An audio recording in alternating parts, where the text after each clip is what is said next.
Good morning to all. Welcome to Suresh Gyanviya University.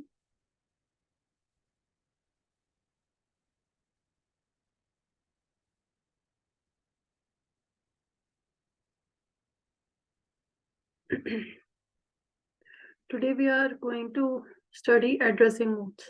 ठीक है, last class में हमने क्या देखा था? लास्ट क्लास में हमने देखा था कि कोई भी अगर अरिथमेटिक एक्सप्रेशन है उसका पोस्ट फिक्स नोटेशन या फिर रिवर्स नोटेशन किस तरह से होता है। ठीक है, हमने उसके 2-3 एग्जांपल्स देखे थे।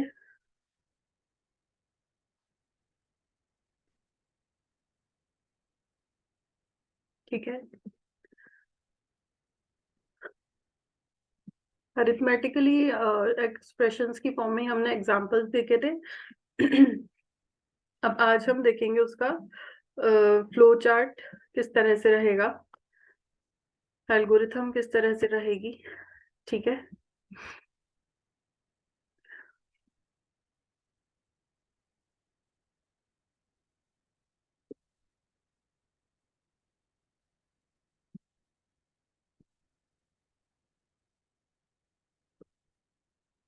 Evaluation of postfix notation. ठीक है, एल्गोरिथम देखते हैं हम सबसे पहले। This algorithm finds the result of a postfix expression. First step, insert a symbol like hash. ये जो सिंबल है यहाँ पर, ये हैश का सिंबल है। ठीक है, जब भी हम हैश का सिंबल लगाते हैं इसका मतलब हो जाता है कि ये आपका एक तरह से कमेंट है। इन जनरल कोडिंग जब हम करते हैं, लेकिन एल्गोरिथम में यहाँ पर उन्होंने किस चीज के लिए डिनोट किया है? Evaluation of postfix notation. This algorithm finds the result of a postfix expression. ठीक है, फर्स्ट स्टेप में insert a symbol at the right end of the postfix expression. Right and, ठीक है, मतलब कि यहाँ पर ये टर्मिनेट हो गया इस तरह से। Scan the expression from left to right and follow the step 3 and 4 for each of the symbol encountered. Okay, जब भी हम लेफ्ट टू राइट अपना अरिथमेटिकल एक्सप्रेशन जो होता है उसको स्कैन करेंगे। ओके, स्टेप 3 और 4 को रिपीट करेंगे। अब क्या है 3 या 4 में हम अभी देखते हैं, लेकिन कब तक करेंगे? जब तक कि हमें सिंबल्स मिलते रहते हैं। ठीक है, बेसिकली ये किसके ऊपर होता है? सिंबल्स के ऊपर। ओके, लाइक हमने देखा था कि a cross b plus c है सपोज, तो according to the precedence A cross B में क्रॉस पहले होगा। ठीक है, बॉड मास हमको सभी को आता है, बॉड मास के बेसिस पे फिर उसको लास्ट में लगा दिया जाता है। ओके, तो देखते हैं। थर्ड स्टेप है, if an element is encountered interest into stack. क्या है? If an element is encountered insert into stack, मतलब अगर कोई एलिमेंट आपको मिलता है उसे आप स्टैक में एनकाउंटर कर दीजिए। इट मींस पुश कर दीजिए, ऐड कर दीजिए। Okay, if an operator, let's suppose and is encountered, pop the top element a। ये एग्जाम्पल्स ही चल रहे हैं यहाँ पे। ठीक है, जहां पर भी ये लिखा हुआ है, and next to the top element b, perform the following operation x is equals to b and a, push x into the top of the stack. अब क्या बोल रहा है वो, कि जब भी कोई एलिमेंट्स मिलते हैं, जब मतलब जितने तक एलिमेंट मिल रहे हैं उतने तक हमको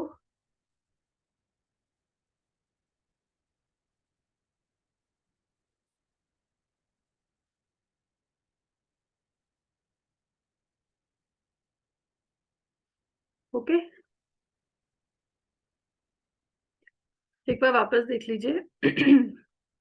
एलिमेंट्स को तो हमें पुश कराना है। ठीक है, जैसे सपोज a प्लस बी है तो a b को तो हमें पुश कराना है, लेकिन जैसे ही ऑपरेटर अगर हम लोग यूज में लेते हैं, एनकाउंटर करते हैं, तो हम दोनों एलिमेंट्स को पॉप कर देंगे। ठीक है, और उनके बीच में जो भी ऑपरेशन है उसको परफॉर्म करके एक रजिस्टर, किसी भी रजिस्टर या किसी भी स्पेस पे, मेमोरी एड्रेस पे उसको सेव कराएंगे, और जिस भी जगह पे उसे सेव कराया उसका आउटपुट को, उसे हम स्टैक के अंदर पुश करा देंगे, वापस से एंटर करा देंगे। Okay, now next is step 5। If the symbol hash is encountered then the stop scanning. Hash इसलिए, हैश क्या डिनोट करेगा, हैश आपका डिनोट करेगा कि हाँ भाई हमारा अरिथमेटिक एक्सप्रेशन जो है वो फिनिश हो चुका है। अब एक एग्जांपल लेकर हम सॉल्व करेंगे यूजिंग एल्गोरिथम। अभी तो हमने नॉर्मल अरिथमेटिक एक्सप्रेशन की फॉर्म में किया था, ये देखते हैं।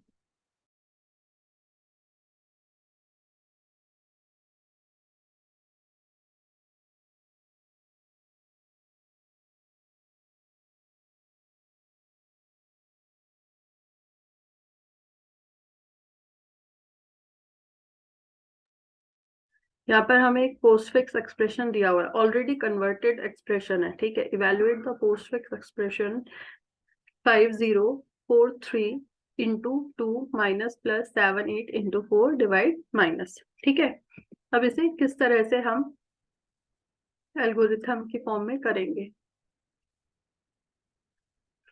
Put symbol hash at the right end of the expression, ठीक है, राइट में लगा दिया। उसके बाद पोस्टफिक्स एक्सप्रेशन लिखा, सिंबल स्कैंड और स्टैक, ठीक है। अब हम इसका क्या कर रहे हैं, बेसिकली एल्गोरिथम को यूज में लेते हुए स्टैक बना रहे हैं इसका, पोस्टफिक्स नोटेशन का। सॉरी, ठीक है। तो सबसे पहले पोस्टफिक्स एक्सप्रेशन हमने राइट डाउन कर लिया। अब हम जैसे जैसे हमारा थर्ड स्टेप क्या था, जैसे जैसे हमें एलिमेंट मिले हम स्टैक के अंदर एंटर कराते जाएंगे, ओके। और जैसे ही साइन मिलेगा, ऑपरेशन मिलेगा, वैसे ही हम उसको पॉप करा देंगे, ठीक है। 50 फर्स्ट यहाँ पे 50 आया, ठीक है, तो 50 को स्टैक के अंदर एंटर करा दिया, पुश करा दिया। स्कैन सिंबल स्कैन, यहाँ सबसे पहले नंबर स्कैन हुआ है इसलिए 50 को इसमें एंटर करा दिया, ठीक है।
ठीक है, यहाँ पर ये 50 था,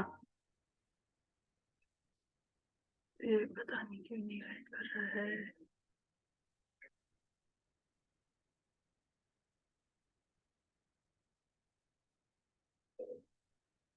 चलो छोड़ो इसको, ठीक है। यहाँ से 50 को उठाकर लेकर गए हम स्कैन सिंबल में, ठीक है। सबसे पहले जो स्कैन किया गया, उसके बाद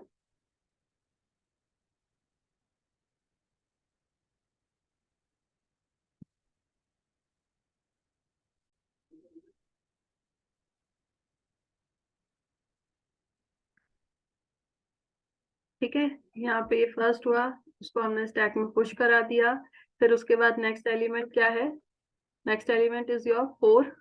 इस 4 को कहाँ ले गए, यहाँ पे देखा, ठीक है। नेक्स्ट तो इसको यहाँ से स्टैक में पुश करा दिया। फिर नेक्स्ट एलिमेंट था 3, इसको इसको पुश करा दिया यहाँ पे स्टैक के अंदर। अब देखना है, अभी तक तो क्या एलिमेंट्स थे, अब उसके बाद है नेक्स्ट ऑपरेशन। ऑपरेशन क्या है, क्रॉस, ठीक है। तो क्रॉस जैसे ही आता है, ठीक है, क्रॉस या मल्टीप्लिकेशन जैसे ही आता है तो लास्ट टू एलिमेंट्स को पॉप कर देंगे। ठीक है, उनका मल्टीप्लिकेशन परफॉर्म करेंगे। मल्टीप्लिकेशन क्यों परफॉर्म करेंगे? क्योंकि यहाँ पर मल्टीप्लाई का साइन है हमारे पास। ठीक है, लास्ट टू एलिमेंट्स क्या थे? 4 एंड 3। तो 4 एंड 3 थे, तो इसका आउटपुट क्या आ गया? 12 आ गया। ओके, आया समझ में? इस तरह से ये हमारा वर्क करता है। अब उसके बाद 12 हो गया। अब उसके बाद नेक्स्ट एलिमेंट है 2। 2 को इंसर्ट करा दिया हमने, स्टैक के अंदर पुश करा दिया। उसके बाद आया है आपका माइनस। ठीक है, माइनस का मतलब लास्ट टू एलिमेंट्स क्या थे? 12 एंड 2, तो इसका आउटपुट आ गया अपने पास 10। फिर उसके बाद अगेन ऑपरेशन है प्लस, तो प्लस क्या हो जाएगा? 50 प्लस 10। ओके, तो 50 प्लस 10 के लिए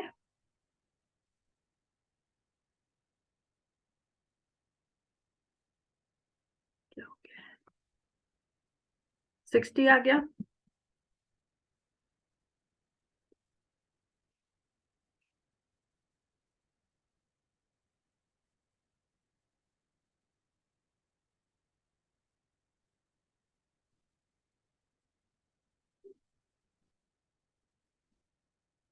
अब 60 के बाद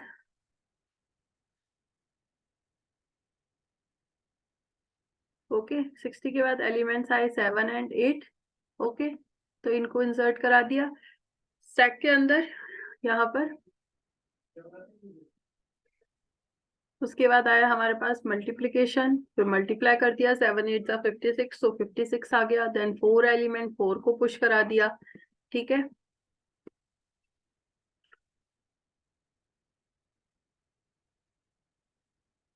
4 को पुश कराने के बाद फिर नेक्स्ट सिंबल है अपना डिवीजन का। ठीक है, डिवीजन किस में करवा दिया? 56 में 4, दैट इज 14। और फिर इनका माइनस हुआ। ठीक है, माइनस हुआ तो 60 में से 14 माइनस हुआ तो क्या आ गया हमारे पास? 46। ठीक है, और उसके बाद हैश, तो हैश का मतलब हो गया कि हाँ हमारा एक्सप्रेशन फिनिश हो गया है और आउटपुट आ गया हमारे पास 46। ठीक है, तो इस तरह से ये हमने पूरी एक वो बनाई है stack for reverse notation. Okay, चलो आगे चलते हैं for instruction formats. Instruction formats क्या है? The most common fields found in instruction format are an operation code field that specified the operation to be performed। Instruction format में क्या होगा? एक फॉर्मेट, जैसे कि हमारा जो भी कोई इंस्ट्रक्शन है, ठीक है, इंस्ट्रक्शन कुछ भी हो सकता है, रिलेटेड टू ऑपरेशन हो सकता है, ऑपरेंड हो सकता है, या कुछ भी हो सकता है। ठीक है, तो वो क्या होगा, उसको किस तरह से लिखा जाता है, उसका एक ये पर्टिकुलर फॉर्मेट बताता है। इंस्ट्रक्शन की कितनी बिट्स का होगा, कौन सी कितनी बिट किसको ऑपरेंड को डिनोट करेंगी, कितनी ऑपरेशन को डिनोट करेंगी। ठीक है, तो ये सारी चीजें होंगी। तो क्या है? The most common fields found in instruction format are an operation code field that specified the operation to be performed। ठीक है, इसमें बेसिकली 3 फील्ड्स बताई हैं इसके अंदर according to that. First is for operation code. Operation code मतलब कि जो भी ऑपरेशन उसमें परफॉर्म करना है, it can be your addition, subtraction, multiplication, division और एनीथिंग एल्स। ठीक है, अरिथमेटिक ऑपरेशन हो सकता है, शिफ्ट ऑपरेशन हो सकता है, लॉजिकल ऑपरेशन हो सकता है, इस तरह से कोई भी अरिथमेटिक मतलब ऑपरेशन हो सकते हैं। फिर एक फील्ड होता है आपका एड्रेसिंग फील्ड। ठीक है, जो कि उस पर्टिकुलर मेमोरी एड्रेस को बताए। Next is a mode field that specifies the way the operand और the effective address is determined. अब ये तीसरी चीज बहुत इंपॉर्टेंट है, इसी के बेस पर काम किया जाता है। क्या है ये थर्ड चीज? ये है कि हमारा ऑपरेशन हो गया, एड्रेस हो गया। ठीक है, अब ये जो थर्ड फील्ड है ये मोड बताता है। मोड ये बताता है कि डायरेक्ट एड्रेसिंग मोड है या आपका इनडायरेक्ट एड्रेसिंग मोड है। ये चीज हम पहले भी डिस्कस कर चुके हैं कि अगर डायरेक्ट एड्रेसिंग मोड होगा तो वो डायरेक्ट आपका ऑपरेंड को या डेटा को डिनोट करेगा। लेकिन अगर वो इनडायरेक्ट एड्रेसिंग मोड है तो वो क्या शो कर रहा है? वो आपका इफेक्टिव एड्रेस को शो कर रहा है कि जो भी वो मोड है, इफ सपोज ऑपरेंड की जगह पे, मतलब जो सेकंड फील्ड है ना मेमोरी एड्रेस, वहां पर जो भी लिखा हुआ है वो एड्रेस लिखा है कि ऑपरेंड लिखा है, वो ये चीज बताएगा। अगर वो डायरेक्ट मोड है तो वो मेमोरी एड्रेस पर डेटा लिखा है डायरेक्ट, और अगर वो इनडायरेक्ट है तो उस डेटा का एड्रेस लिखा हुआ है, तो ये क्या कहलाएगा, आपका इफेक्टिव एड्रेस कहलाएगा, जो कि मेमोरी एड्रेस में या सेकंड फील्ड में लिखा हुआ है। Okay, computers may have instructions of several different lengths containing varying number of addresses. ठीक है, the number of address field in the instruction format of a computer depends on the internal organization of its register. Most computer falls into one of three types of computer organization. अब ये तीन तरह के आपके होते हैं instruction format. Single accumulator organisation, जिसमें कि सिंगल इंस्ट्रक्शन होगी और सिंगल ही ऑपरेंड होगा। ओके, जनरल रजिस्टर ऑर्गेनाइजेशन, मतलब कि दो रजिस्टर उसको भी इंक्लूड करेगा, और एक स्टैक ऑर्गेनाइजेशन। ठीक है, फर्स्ट क्या था, सिंगल अक्यूमुलेटर ऑर्गेनाइजेशन, मतलब एक अक्यूमुलेटर होगा, ठीक है, और एक नॉर्मल कोई भी आपका मेमोरी एड्रेस हो सकता है। जनरल रजिस्टर ऑर्गेनाइजेशन में वो रजिस्टर के बीच में कम परफॉर्मेंस होगी इंस्ट्रक्शन की। स्टैक ऑर्गेनाइजेशन तो जैसा अभी हमने देखा ही था। ठीक है,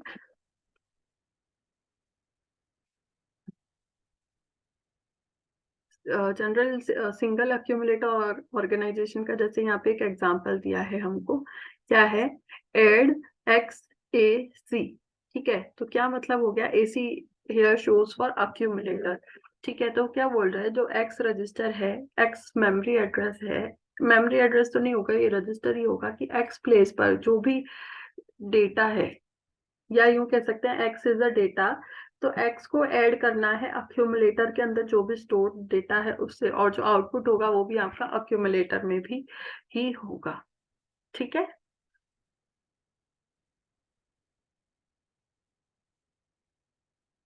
next is add R1 R2 R3। क्या मतलब हुआ इसका, कि जो R1 और R2 के जो कंटेंट्स हैं उनको किसमें ऐड कराना है, वो हमको R3 के अंदर। ठीक है, और फिर स्टैक ऑर्गेनाइजेशन है पुश एक्स। ठीक है, इसका क्या मतलब हो गया, कि स्टैक के अंदर हमें एक्स को इंसर्ट कराना है। Okay, next is three address instruction. Three address instruction मतलब क्या हो गया, computer with three addresses instruction format can use each address field to specify either. Please आप अपना माइक म्यूट कर लीजिए।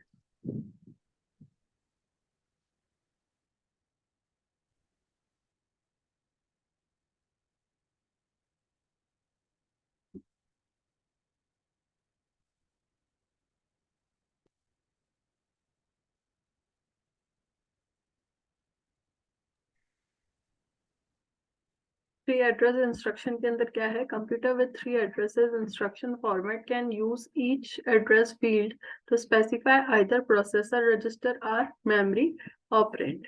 ठीक है, देख लेते हैं क्या है ये।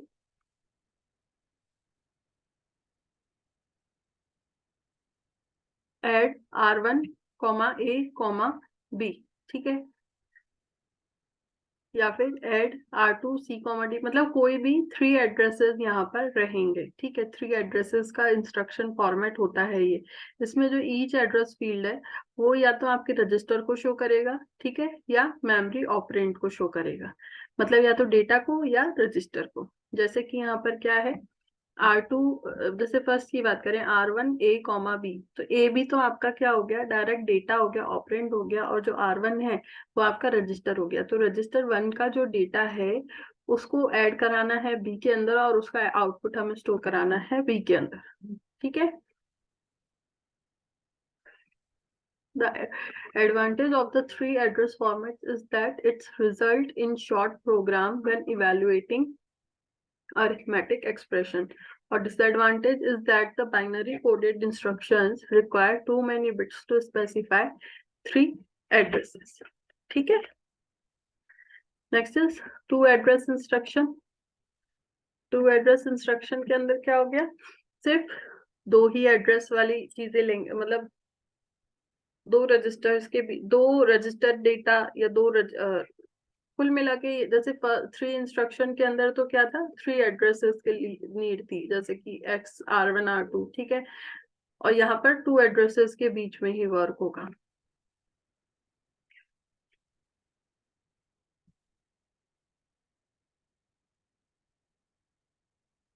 Most common in commercial or computers, each address field can specify either a processor register or a memory word, ठीक है, या तो रजिस्टर को डिनोट करेगा या आपके मेमोरी वर्ड को डिनोट करेगा। ओके, जैसे move r1 comma move r1 comma a, ठीक है, तो वो क्या बोल रहा है कि जो r1 का जो डेटा है उसको a की मेमोरी एड्रेस पर मूव कराना है। ओके, समझ में आया क्या लिख रहा है वो, कि ये जो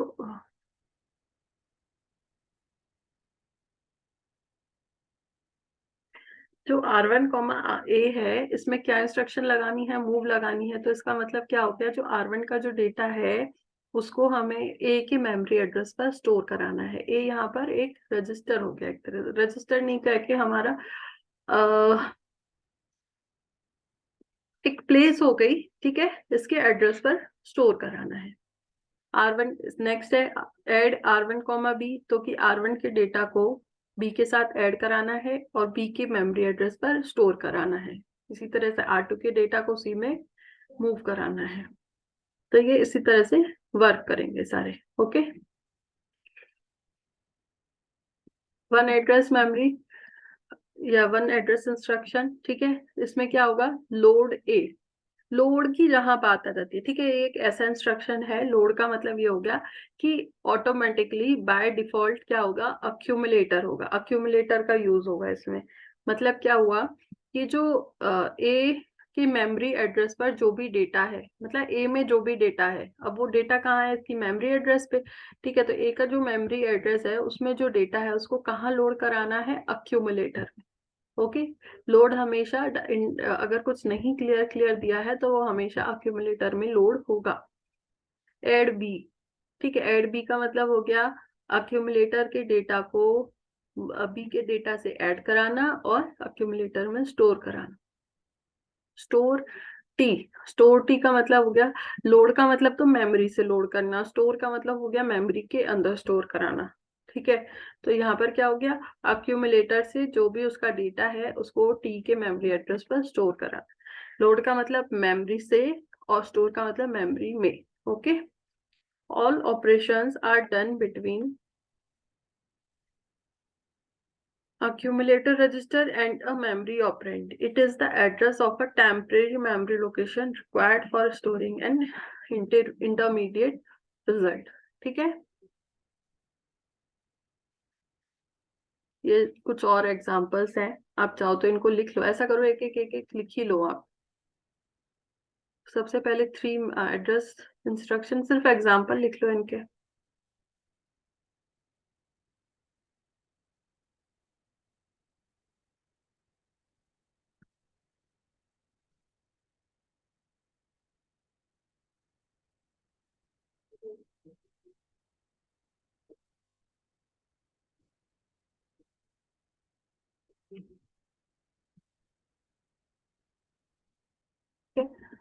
टू एड्रेस इंस्ट्रक्शन,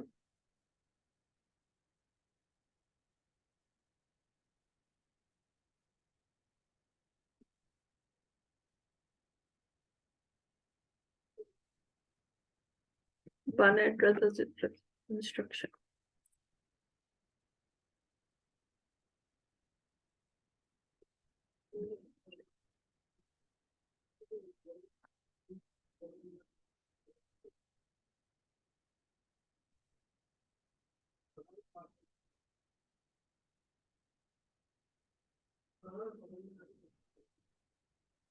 ठीक है, नेक्स्ट है zero address instruction. Zero address instruction क्या होगा आपका, लाइक पुश ए, ठीक है, मतलब जी stack organized computer does not use an address field for the instruction add and multiplication. The push and pop instruction, however, need an address field to specify the operand that communicates with the stack. TOS, top of the stack. TOS stand for top of the stack. ठीक है. अब zero address instruction में कौन सी instructions आएंगी? Stack वाली. ठीक है. मतलब क्या होगा? जो पुश और पॉप है ये कोई भी एड्रेस को होल्ड नहीं करते हैं डायरेक्ट. इसका मतलब क्या हो गया? पुश 8 मीन्स स्टैक के टॉप पर क्या हो जाएगा? A. Top of the stack enter A. ठीक है. पुश बी, बी में भी बी भी स्टैक के टॉप पर आ जाएगा. देन ऐड, तो क्या हो जाएगा? Top of the stack includes A plus B. ठीक है. इस तरह से जीरो एड्रेस इंस्ट्रक्शंस के अंदर वर्किंग होगी. ठीक है. आप इसके एग्जांपल्स भी चाहो तो लिख लो एक.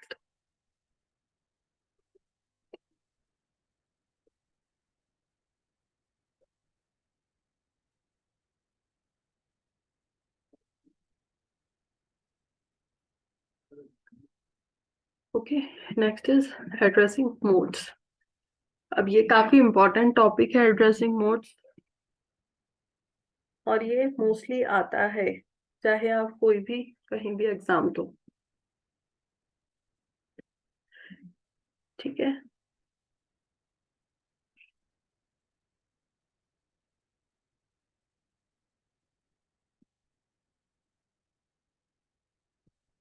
The operation field of an instruction specifies the operation to be performed. ठीक है. जो ऑपरेशन फील्ड है वो यही बताएगा, ऑब्वियस सी बात है कि क्या ऑपरेशन परफॉर्म कराना है. This operation must be executed on some data stored in computer register as memory words. ठीक है. The way the operands are chosen during program execution is dependent on the addressing mode of the instruction. ठीक है. The way the operands are chosen during program or execution is dependent on the addressing mode of the instruction. क्या मतलब हुआ addressing mode का?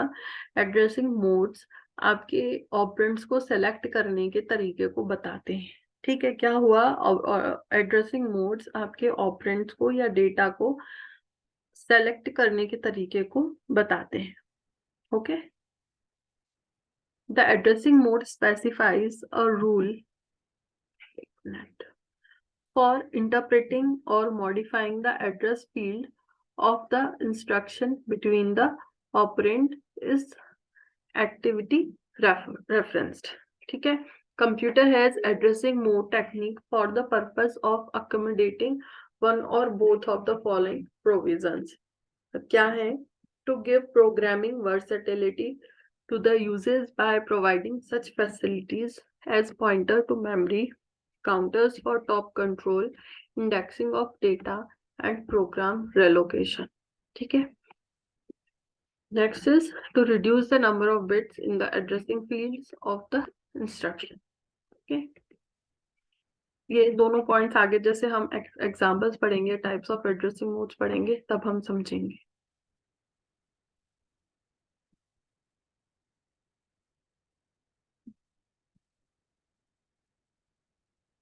अब there are various types of addressing modes. ठीक है. First is immediate, then direct, indirect, register indirect, displacement and stack. ठीक है.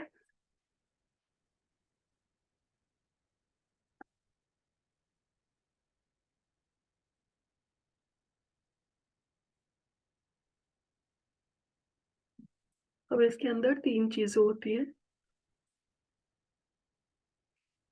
एक बार देख लेते हैं.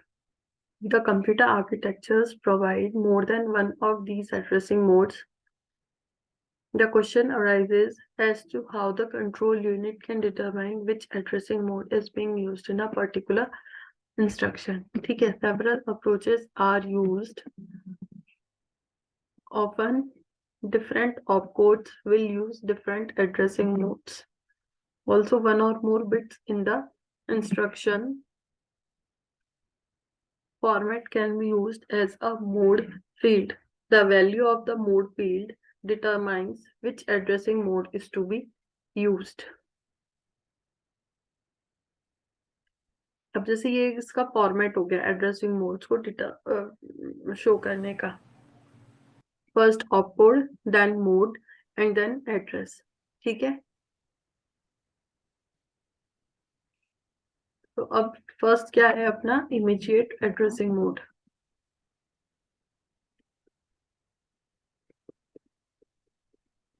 इमीडिएट एड्रेसिंग मोड क्या होता है? The simplest form of addressing is immediate addressing in which operand is actually present in the instruction. ठीक है, operand is equals to A, मतलब डायरेक्ट अगर आपका ऑपरेंड होता है वो तो आपका किस टाइप का एड्रेसिंग मोड हो गया? वो आपका हो गया इमीडिएट एड्रेसिंग मोड। इमीडिएट का मतलब भी समझ में आ रहा है ना, कि लगातार कंटिन्यूस हो, मतलब क्या हो गया कि उसमें कोई वेटिंग टाइम नहीं लगेगा। कंटिन्यूटी का मतलब होगा कि आपका डायरेक्ट ऑपरेंड गिवन है। ठीक है, this mode can be used to define and use constants और set initial values of variables. क्या मतलब हुआ?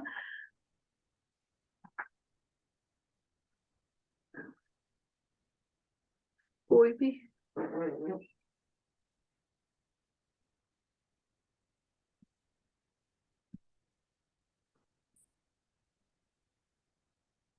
कोई भी कांस्टेंट को डिफाइन करने के लिए इमीडिएट एड्रेसिंग मोड का यूज होता है। The advantage of immediate addressing is that no memory reference other than the instruction fetch is required to obtain the operand. The disadvantage is that the size of number is restricted to the size of the address field, which in most instruction sets is small compared with the word line। ठीक है, जैसे ये हमारे three modes थे, opcode, mode and address. ठीक है, तो इसमें डायरेक्ट क्या होता है, वो आप डेटा को या ऑपरेंड को ही स्टोर कराता है। नेक्स्ट है direct addressing mode. Direct addressing mode के अंदर क्या होता है, वो आपका जो भी एड्रेस होल्ड करता है उस एड्रेस पर जाकर हम डायरेक्ट उस ऑपरेंड को फैच कर सकते हैं। ठीक है, मेमोरी एड्रेस है ये, तो उस मेमोरी में जो भी एड्रेस यहाँ ए गिवन है, तो ये एरो जो है वो आपके ए को फॉलो कर रहा है, ए को डिनोट कर रहा है। ठीक है, तो इस एड्रेस पे, ए एड्रेस पर पहुंचकर हमने उस अपने ऑपरेंड को फैच कर लिया, अगर ये डायरेक्ट एड्रेसिंग मोड है तो। ठीक है, क्या लिखा है एक बार हम देख लेते हैं। A very simple form of addressing is direct addressing in which the address field contains the effective address of the operand. ठीक है, इफेक्टिव एड्रेस का मतलब क्या हो गया? वो एड्रेस जिसपे कि डेटा आपका, ऑपरेंड आपका स्टोर हो। It requires only one memory reference and no special calculation. Okay,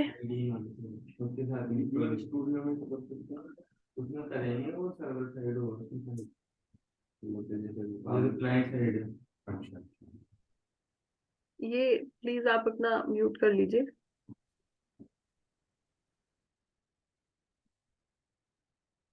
ठीक है, next is your register addressing. Register addressing के अंदर क्या होगा? Register addressing is similar to your direct addressing. The only reference is that the address field refers to a register rather than a main memory address। ठीक है, अब यहाँ पर जो इफेक्टिव एड्रेस था, ठीक है, वो पहले वाले में डायरेक्ट एड्रेसिंग मोड की अगर बात करें, वहां तो ये किसको डिनोट कर रहा था? मेमोरी एड्रेस को। लेकिन अगर हम रजिस्टर एड्रेसिंग की बात करें तो यहाँ पर जो एड्रेस है वो आपके किसी ना किसी रजिस्टर को डिनोट करेगा, ना कि मेमोरी एड्रेस को। ठीक है,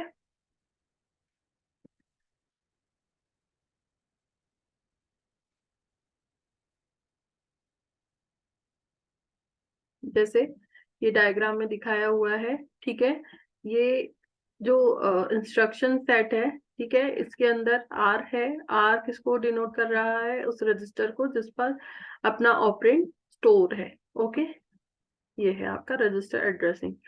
the advantages of register addressing are that only a small address field is needed in the instruction and no memory reference is required, but register addressing is that the address space is very limited। ठीक है, register addressing में address space काफी limited रहता है। Okay,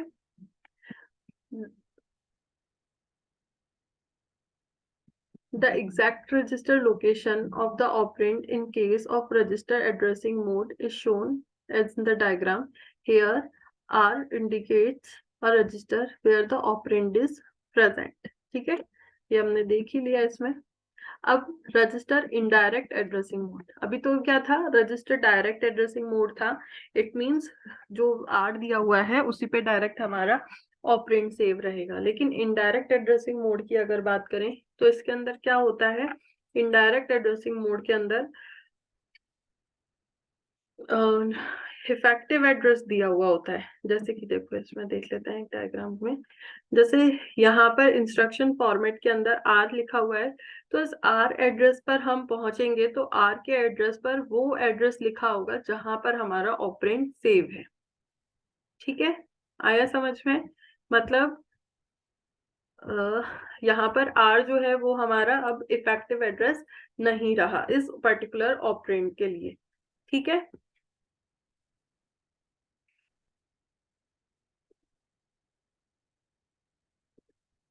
register indirect addressing is similar to indirect addressing except that the addressing field refers to a register instead of a memory location. It requires only one memory reference and no special calculation. Register indirect addressing uses one less memory reference than indirect addressing. ठीक है, वो तो वही हो गया। Register indirect addressing less क्यों करेगा, क्योंकि जब ये मेमोरी रेफरेंस को शो ही नहीं कर रहा, ठीक है, रजिस्टर को शो कर रहा है। Because the first information is available in the register which is nothing but a memory address from the that memory location we use to get the data or information. In general, register access is much more faster than the memory access. ठीक है, ये समझ में आ गया होगा कि register indirect addressing mode क्या हुआ। जब हम इनडायरेक्ट एड्रेसिंग मोड की बात करेंगे तो जो आर की जगह जो वैल्यू होगी यहाँ पे वो क्या होगी आपकी, वो एड्रेस होगा जिस जगह पे हमें अपने ऑपरेंड का एड्रेस स्टोर मिलेगा। ओके, तो ये हो गया हमारा रजिस्टर इनडायरेक्ट एड्रेसिंग मोड। इसके बाद है displacement addressing. Okay, displacement addressing के बाद में है हमारा रिलेटिव एड्रेसिंग, ठीक है, base register addressing and indexing. अब ये हम करेंगे अपनी नेक्स्ट क्लास में।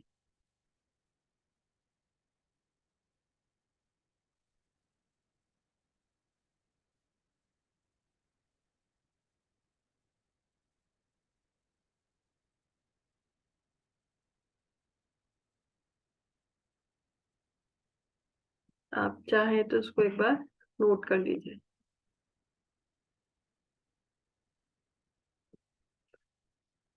ये आपका है रजिस्टर इनडायरेक्ट एड्रेसिंग।